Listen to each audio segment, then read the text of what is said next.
Some people have asked me to do a video on canine nutrition. For those of you who are absolutely ignorant, canine means dog, which a recent president had trouble spelling the word dog, but that's another story. Anyway, I'm going to talk about some of the controversies and things you should know about commercial dog foods and home-cooked meals for dogs. I recently read a book, or I should say I started to read a book. I leafed through it, decided not to read it, the reason being that this book supposedly was an expose of the commercial dog food industry. It was going to tell you all the bad things that are found in commercial dog foods and how they're going to harm your health and this and that. And it turns out that the two authors have their own dog food company. They sell their own natural dog food company product, which is extremely expensive, by the way. I mean, really expensive. So they have obviously literally a dog in the fight, because it's to their advantage to lead people to believe that most commercial dog food is crap, which is not entirely true. Their product might be good, but it's also extremely expensive, and there's better options to that. So, one of the questions that a lot of people with dogs ask is, should you prepare, your own home-cooked meals for dogs, or should you depend on or rely on commercial dog food? There's advantages to each. Obviously, you can go online. There's various sites that will tell you how to prepare nutritious home-cooked meals for dogs, and that can be an advantage, which I'll talk about in a second. But you really have to do a little research to know what ingredients to include in home-cooked meals for dog. You can't just throw a dog a piece of chicken and walk away, and that will create problems because it's not a balanced meal. Just like humans, dogs have a requirement for many essential nutrients. If they don't get it, again, just like humans, their health is going to decline, and it's going to cost you a lot of veterinary medical bills, and if you don't feed the dog properly. We read and hear all sorts of horror stories about what's contained in commercial pet foods. The ingredient lists of products often list mysterious items such as meat byproducts. I mean, there's rumors what these meat byproducts consist of. Some I've heard stories that they're like hooves, hair. Really, the most macabre one are that they're basically flesh, the processed flesh of dogs and cats that were put down, which is sickening to think about.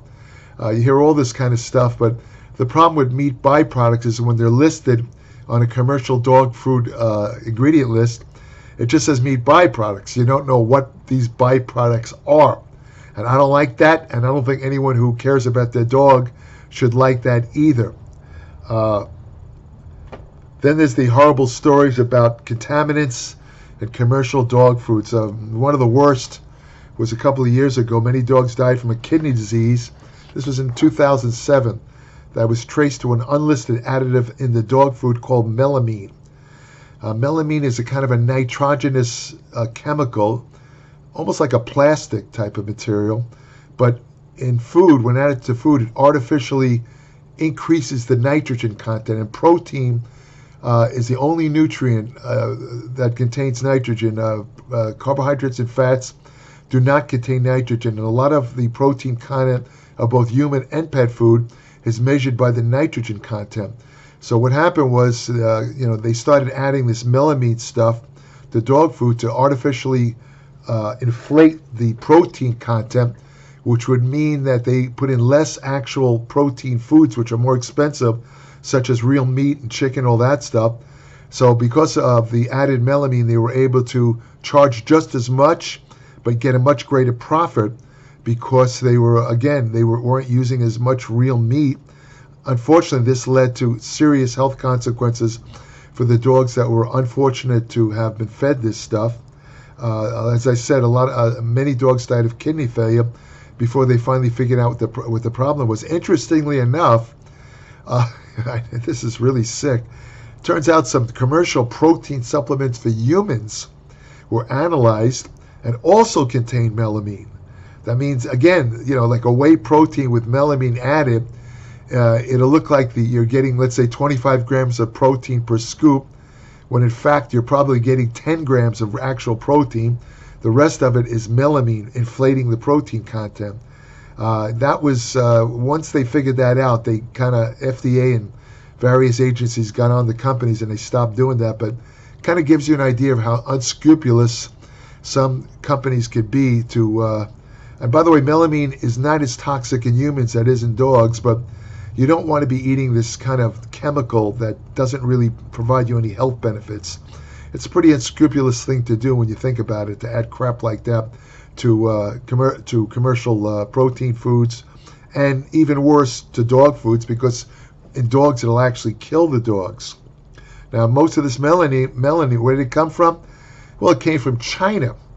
And it turns out that many of the top famous American premium dog foods, that it turns out they were being made in China and being sent here, and the American companies are putting their labels on there. But the Chinese are known, they're famous, they're notorious for very poor quality control in food production and in supplement production. Quick example.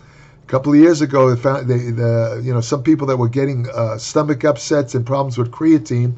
Turns out most of the creatine they used came from China. And China, with the way they processed the creatine, they were leaving out a certain step in the processing that allowed a byproduct of the processing of creatine to be left in the product. Unfortunately, this byproduct that was left in was kind of similar to cyanide. And, which is a deadly poison. Not enough to kill you, but enough to give you a really bad upset stomach. So a lot of these people that were taking creatine supplements were thinking it's from the creatine itself rather than the cheap processing. They were using Chinese creatine. To this day, I would never, ever use Chinese creatine, knowingly use Chinese, and I wouldn't recommend it. You're better off using, I don't want to veer off the subject of dog nutrition, but, you want to use better brands, or for example, one called Creapure, which comes from Germany, very high grade. American creatine tends to be higher grade. But if you're not sure where your creatine came from, I'd advise not buying it. Now, what does all this mean? Does all this mean that you should avoid, this stuff about byproducts and melamine and additives and all this and that? Does that mean that people that love their dogs, and most people who have dogs do love their dogs, does that mean you should avoid commercial pet food and feed your dog only home-cooked meals? The obvious advantage of that is that when you feed home-cooked meals, you know exactly what you're giving your dog. You don't have to worry about additives or melamine or anything like that. But it also comes with a major problem.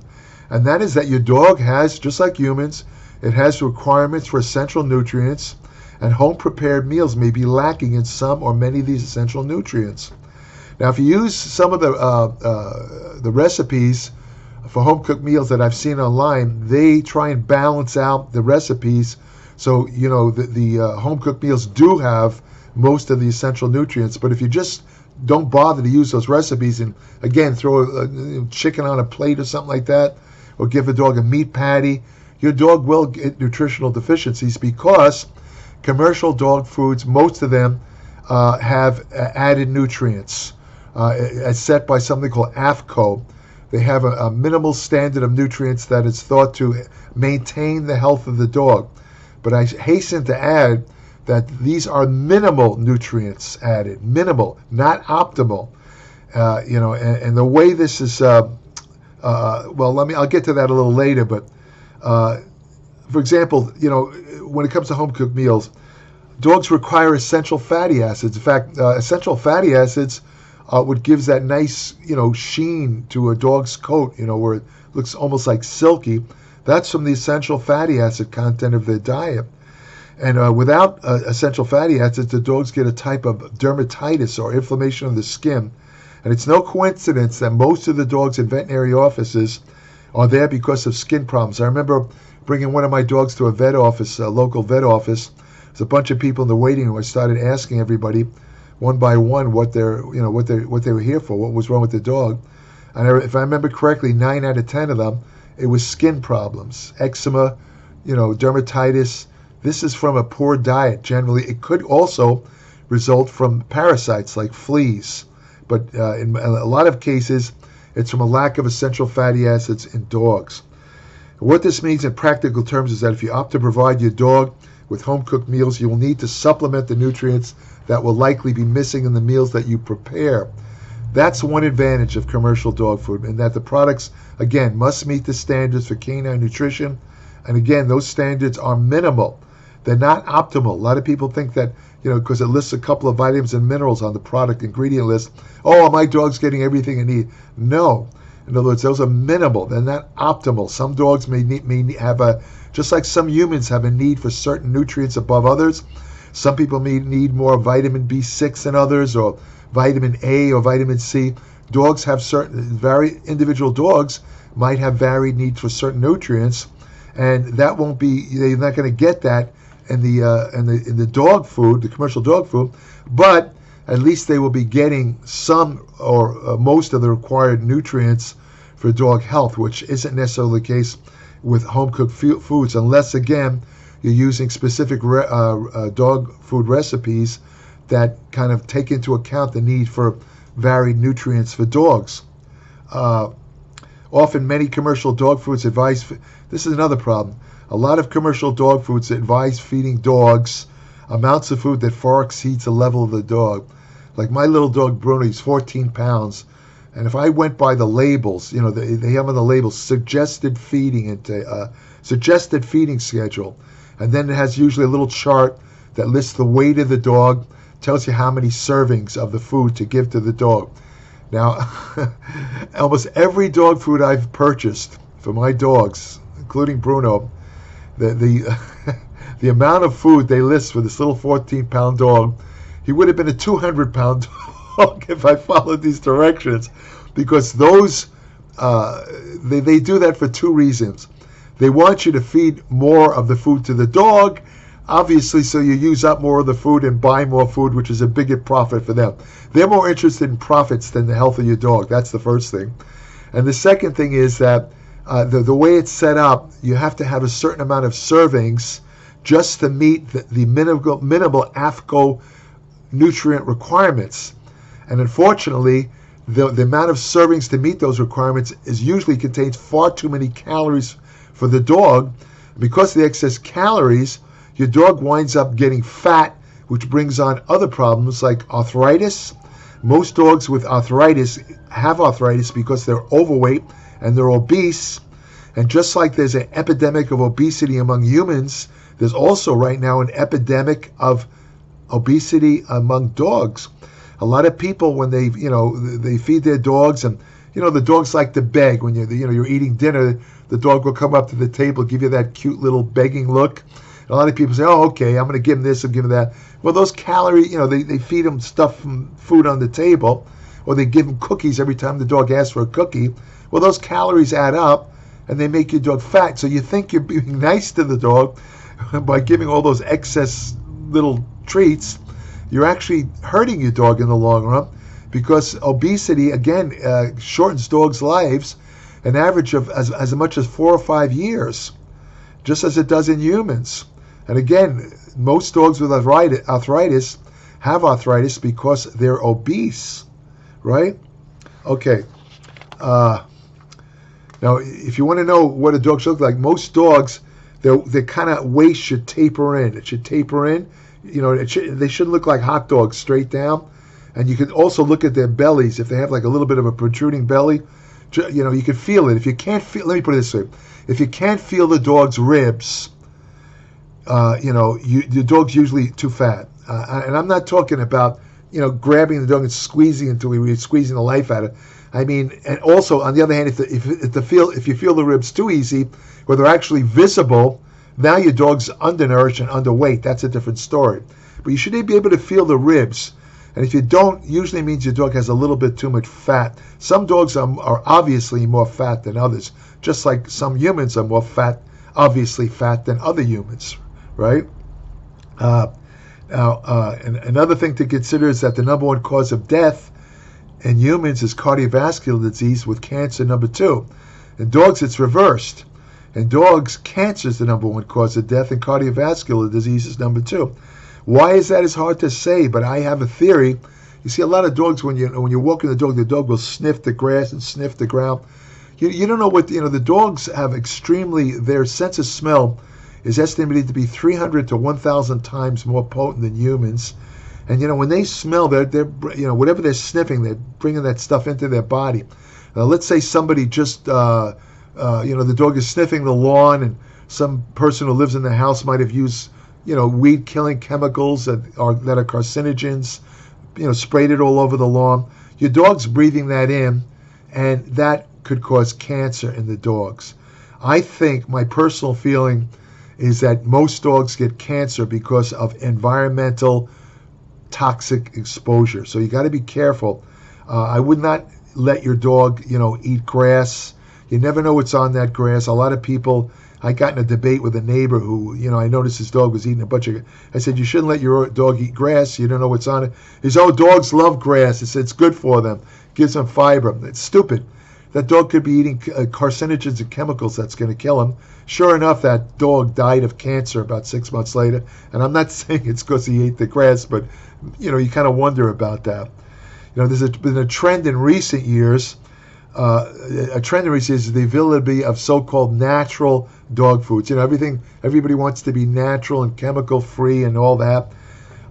Instinctual diets, a lot of them are called instinctual diets. And they're based on the philosophy of feeding pets according to their innate preferences, with the assumption that animals will self-select foods to meet their nutritional needs.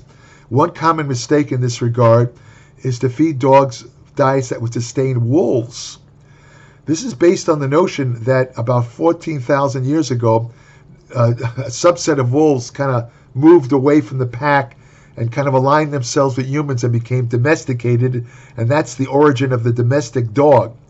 And it's true that, they used to believe that all dogs descended from the gray wolf, but recent studies show that that it's not actually a direct descent from the gray wolf, but rather from the domesticated dogs that kind of veered away. In other words, they had genetic changes where they were no longer actual wolves; they became dogs, and this is what dogs are really descended from, rather than directly from gray wolves. And because of that, dogs can't eat the same as gray wolves. Gray wolves are 100% carnivorous. Just as a little factoid, wolves cannot be domesticated. Contrary to popular belief, they can't. Wolves are a different type of beast. You can't have them as pets. They will not act like dogs. It will never happen. But that's just something else to consider. But a lot of people, the idea with some of these natural or instinctual diets, the idea is that, feed the dog what a wolf would eat, and you're giving the dog everything it needs, but that's not scientifically correct. The truth is, again, that most dogs are more domesticated than wolves, and they have evolved to consume a different type of diet. These ancestral diets, as they're often called, focus on a higher protein intake alone, with a lower carbohydrate intake. Ironically, this is the best way for humans to ward off diseases too, meaning high protein, lower carbs. That's actually the better diet for dogs.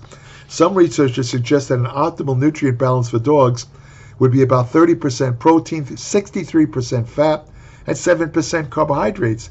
That's a low carbohydrate diet. That's what they said. That's the most helpful diet for dogs.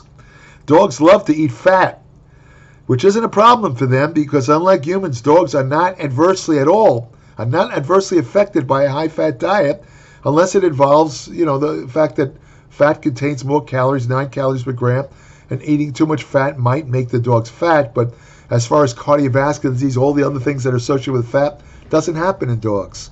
Doesn't affect their cardiovascular system at all. Dogs have evolved from wolves in the sense that they can consume starch, form of carbohydrate, which wolves would never eat. There is some evidence that wild dogs, while preferring protein from meat, also consume berries. So dogs can eat carbohydrates, natural carbohydrates, such as berries, fruits, and vegetables, would be far more preferable. Processed carbs are just as bad for dogs as they are for humans. The crap they put in, these you'll see these in some of the commercial dog foods, these fake carbs. They're filler material, cheap garbage, just to so they can use less quality ingredients like meat, chicken, poultry. They use a lot of starch and crap, so they could charge you the same, but the dog's not getting the same amount of nutrition.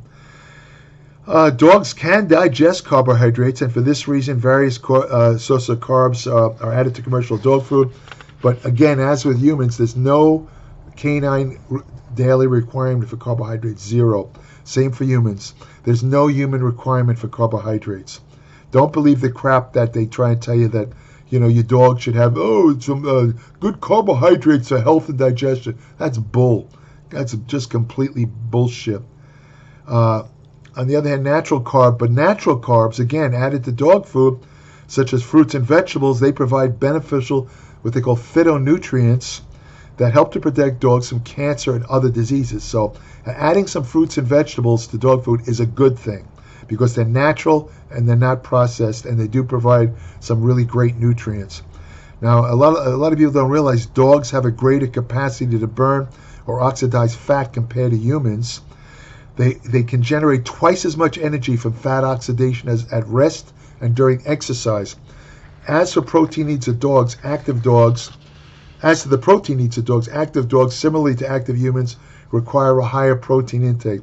That isn't a problem because most dog foods do contain a higher protein content. And just as humans lose body fat on high protein, low carb diets, so do dogs. And this is the best diet for obese dogs, a high protein, low carb diet. The higher protein will maintain the lean mass or muscle in the dog just as it does in humans. And not having the carbohydrates, the dogs will feed off its own body fat and will lose weight and get much better health. As noted earlier, dogs utilize fat far more efficiently than humans. In one study, beagle dogs ran for 20 miles when fed a higher fat diet that contained 53 to 67% of total caloric intake as fat. But they became exhausted after running only 15 miles on a moderate fat diet, providing 29% fat. Feeding dogs carbohydrate does lead to greater glycogen stores, but the rate of glycogen use was greater when protein and fat were emphasized.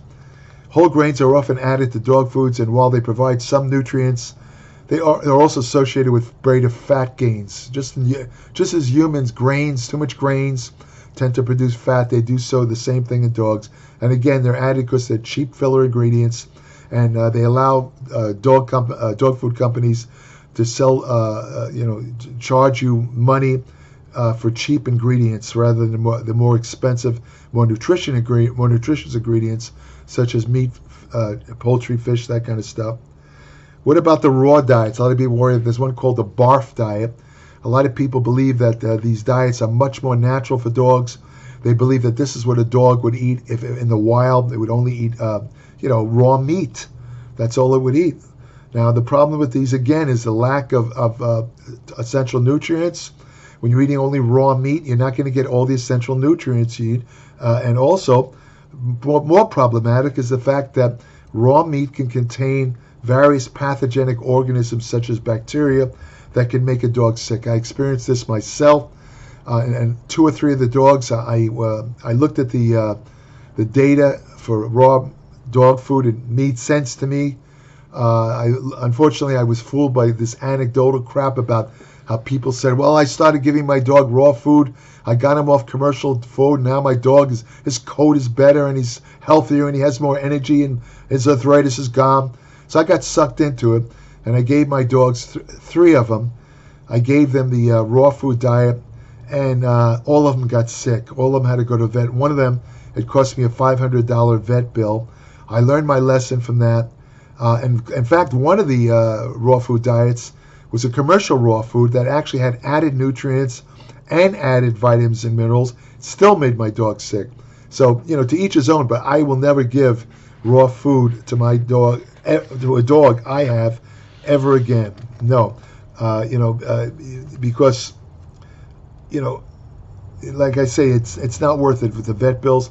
So what's my advice? My advice is to purchase the most natural dog food you can get. You will spend more money on these premium foods, but in the end you will save far more on vet bills, and you will extend the life and health of your dog. Try to find brands that are free of additives and junk such as meat byproducts. Foods that contain added fruits and vegetables are a plus because of the protective nutrients contained in those foods. And always ensure that your dog has fresh, clean water to drink, which helps to protect kidney function. One more thing, some recent research suggests that many dogs are deficient in vitamin D, so providing a vitamin mineral supplement to your dog that contains D might be a benefit to your dog's health. I give my dog Bruno a Canine vitamin mineral. Most of them are junk. They're mostly horribly underdosed. People who don't know nutrition, they'll see 1 milligram and they'll think, it's enough for my dog. No, they're grossly underdosed. I found one particular vitamin mineral it's not super high dosage, but it provides most of the required vitamins and minerals. I give it to my dog Bruno for the same reason I take vitamins and minerals, as nutritional insurance to provide the nutrients that I might not be getting in my diet, and the same with Bruno.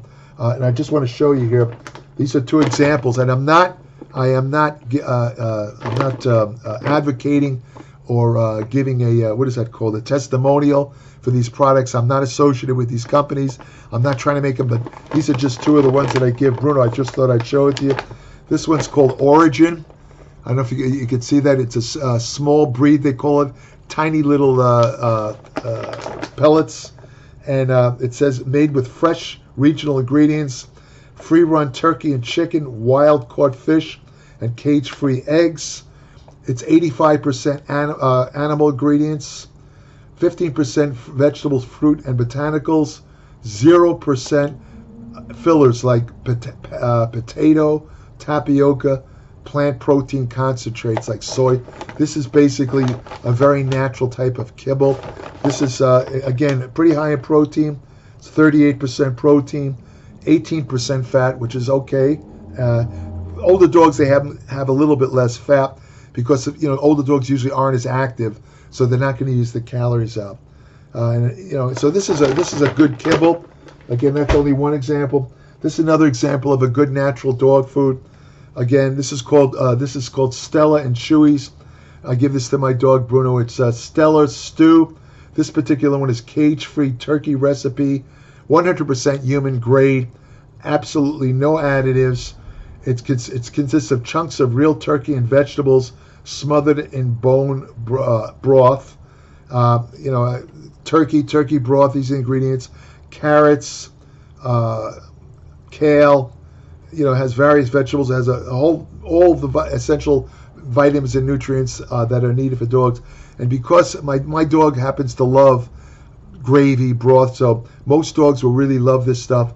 This stuff is as good or better than anything you could cook at home. This is not cheap. This little thing cost me about, I think it costs almost $4 for this little thing, but it's worth it because if it keeps my dog healthier, that's all I care about. So that's about it. I hope you got some good, useful information for your dogs. As regular viewers of my videos know, I happen to love dogs. I study up. I do everything I can to keep my dog healthy. And that's about it for this topic. If you want further information on nutrition, exercise science, supplement science, anti-aging research you can use today, fat loss techniques that really work, ergogenic aids, hormonal therapy, women's health and fitness, and many more topics that are not covered in any other digital publication. Subscribe today to my Applied Metabolics newsletter, www.appliedmetabolics.com. When you subscribe, I'll send you an invitation to join my private Applied Metabolics Facebook page, where each day I provide brand new information on nutrition, exercise science, medicine, and general health. I also have an email portal on my Applied Metabolics website where current subscribers only can send me short questions, which I will answer. I don't answer unsolicited questions either on my website or under these videos. You're welcome to leave suggestions for future videos, but I probably will not, don't have time to answer questions that are placed under the videos. So that's about it. If you, again, dogs are man's best friend, and if you want to have a best friend, treat him good. Take him for walks, feed him good, They will be your best friend. Go to your local shelter, adopt a dog, and save a dog. Thank you for listening.